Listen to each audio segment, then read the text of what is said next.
দেওয়াল গড়ি দিয়ে অসাধারণ একটা ম্যাজিক দেখবো। আসুন তাহলে ম্যাজিকটা দেখে নেই। লক্ষ্য করেন, প্রথমে যোগের ম্যাজিক দেখাবো, ঠিক আছে। এখানে রয়েছে 12, ওকে। 11 এবং 1 যোগ করে দেন তাহলে হবে 12। 10 এবং 2 যোগ করে দেন তাহলে হবে 12।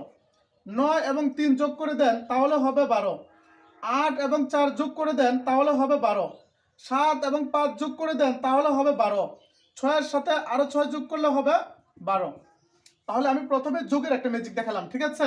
এখন দেখাবো বিয়োগের একটা ম্যাজিক, ঠিক আছে। এই 12 থেকে এই 6 বিয়োগ করে দেন তাহলে হবে 6। এই 11 থেকে এই 5 বিয়োগ করে দেন তাহলে হবে 6। এই 10 থেকে এই 4 বিয়োগ করে দেন তাহলে হবে 6। এই 9 থেকে এই 3 বিয়োগ করে দেন তাহলে হবে 6। 8 থেকে এই 2 বিয়োগ করে দেন তাহলে হবে 6। 7 থেকে এই 1 বিয়োগ করে দেন তাহলে হবে 6, ঠিক আছে। এবার এটা হচ্ছে বিয়োগের একটা ম্যাজিক। চলুন এখন আরেকটা ম্যাজিক শিখে নেই। 3 নাম্বার ম্যাজিকটাও যোগের ম্যাজিক। লক্ষ্য করুন, 12 এবং 1 যোগ করলে হবে 13। 11 এবং 2 যোগ করলে হবে 13। 10 এবং 3 যোগ করলে হবে 13। 9 এবং 4 যোগ করলে হবে 13।